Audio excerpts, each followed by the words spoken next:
Good afternoon. Hope you're having a great day.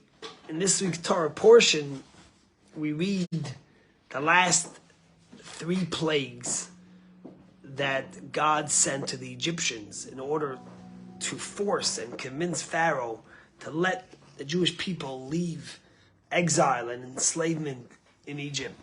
And the second of the 3 was the plague of darkness, which the Torah verse tells us that 3 days Lo ra'u ish et achiv, one man could not see the other. That's how dark it was. And then the Torah says the second stage, that for 3 days, they not only didn't see each other, but lo kamu ish mitachtav, they couldn't get up and rise from their places. So everything has a deeper meaning to it.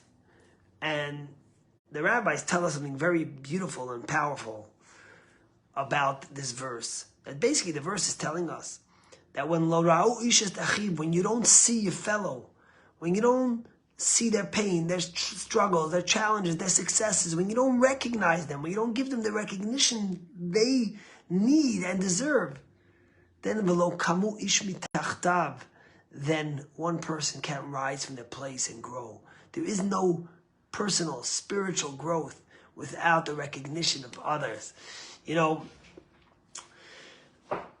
The IDF general who just retired, the head of the IDF, was a man named Kochavi, who just finished writing a book called Acharai, which means after you.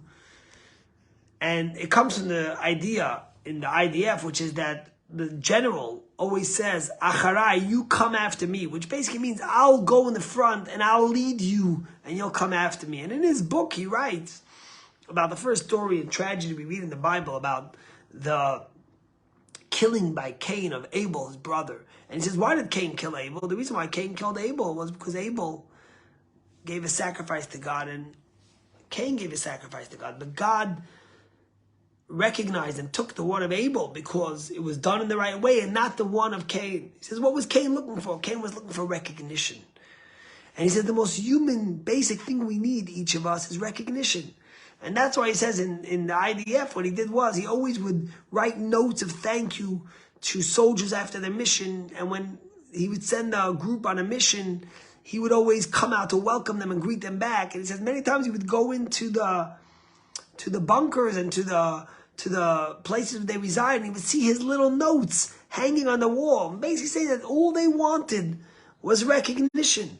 And that's really what the Torah verse is telling us, v'lo kamu ish mitachtav, that when you don't see another, when you don't give them the recognition they deserve, then you're not able to rise and to grow. And in fact, leadership in Judaism is all about Acharai, go after me, I'll lead, and I'll take the front, but I'll recognize that you're behind me and I'll do it for you. And many in our community have gone, the CJP has a mission called the Acharai group, which is a 2-year mission where they go to Israel together for a few weeks, a group of future leaders in the Jewish community.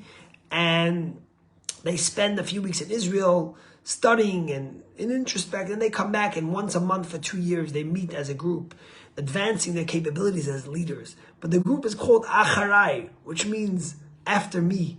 That's the true leadership, is that you see one another. And as I told you a few weeks ago, when God reveals himself to Moses the first time in the burning bush, what does it say? The bush was burning and it wasn't consumed.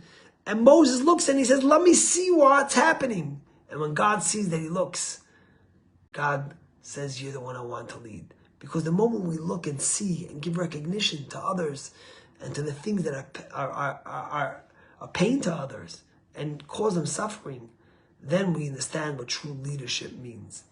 If you ever study the Chumash, you'll realize that on the side of each Chumash is the Onkelos. Onkelos is the Aramaic translation of the Chumash, and it's in every single Bible. That's how important Onkelos became. It's there in Aramaic. And Onkelos became one of the greatest Jewish leaders, but he didn't grow up that way. He grew up as an aristocratic, noble Roman. In fact, related to the Roman emperors. And the story has it that when he came to Israel and he wanted to convert, the Roman emperor was very upset and he sent his greatest soldiers to bring him back. And when they came to take him. And as Onkelos was leaving his house, he looked back and he kissed the mezuzah. And they said, what's this? And he explained that God, as most leaders, they sit in their palace and their soldiers protect them. But the Almighty, He sits at our front doorpost. And so to speak says, Acharai, after me, I'll protect you. And that's the story. And when they heard that, they said, this is a God that we want. This is the Judaism that we want.